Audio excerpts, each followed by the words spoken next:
Hello everybody and welcome back to another project where I sacrifice my sanity and my upload schedule for your entertainment. Now, as you saw in the intro, my little shitbox that I bought a while ago has gotten a bit of an upgrade. See, originally this piece of shit had a Pentium 3 with 512 megabytes of RAM, 80 gigabytes of storage, a CD-ROM drive, a floppy drive, and 512 megabytes of VRAM. Now, the original idea was to build a Windows XP machine that is era accurate, but every time I tried running anything even slightly modern, it threw the exact same error. The application failed to initialize properly.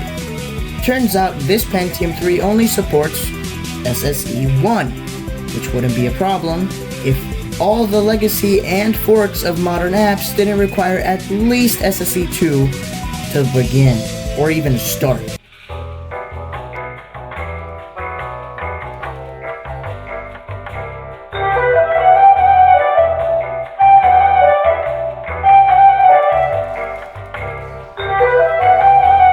A Pentium 4. But then I realized all those Pentium 4 CPUs and SSE 2 motherboards were either abused in office PCs, just flat out broken, violated by the previous owner, or kept in pristine condition but the seller is asking for an ungodly amount of money. So, I bit the bullet and took my Lenovo M93P that I had lying around and gutted it. Then I removed everything from the Pentium 3 PC and started shoving all the Lenovo parts into the Pentium 3 case. Which, by the way, if you're really that curious, it's an Inwin A500. Anyway, most of the stuff fit in just fine. Like the motherboard, the DVD drive, and the SSD. But some parts had to get harmed. For example, the PSU had to get one of its vent holes violated so the PSU wasn't being held up by a single screw. And the I/O shield had to get its clips bent so that it would actually go into the slot and not just dangle above it.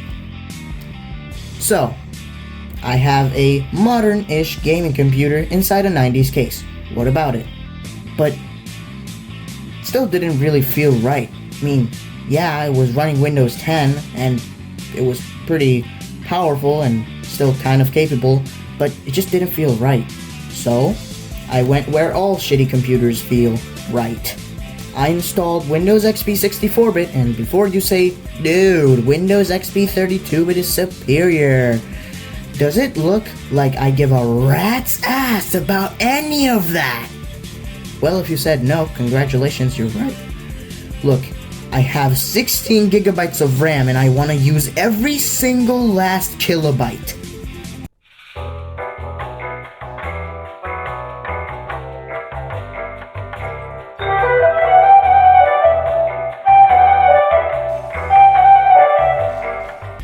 Anyway, after I installed Windows XP, I grabbed a copy of Snappy Driver Installer Origin and got all the drivers installed.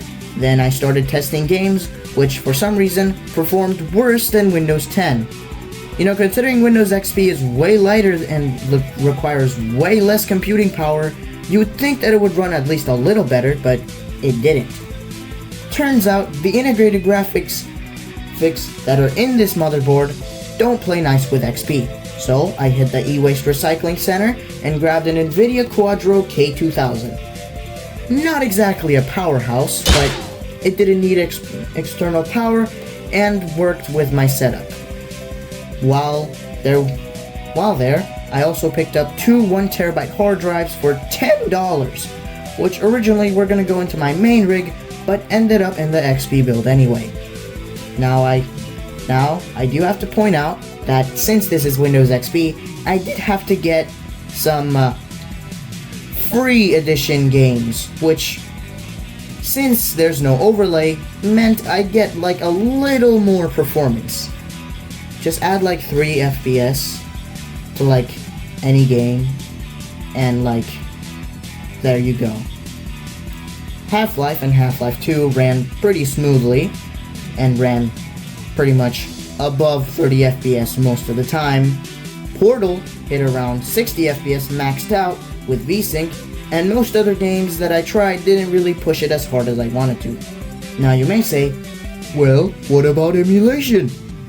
Well, it's meh. The PS1 and PS2 ran pretty nicely, but PS3 just flat out didn't work.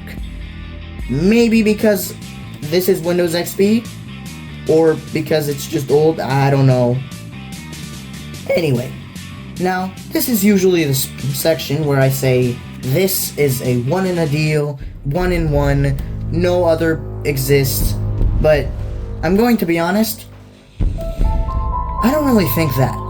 See, I personally think that you can make your own Silver Hornet at home, because the parts and the hardware are just so common that you can find it pretty much anywhere. Now, if you want the hardware that I used, I'm gonna put it on screen right now, and yeah, that's pretty much it.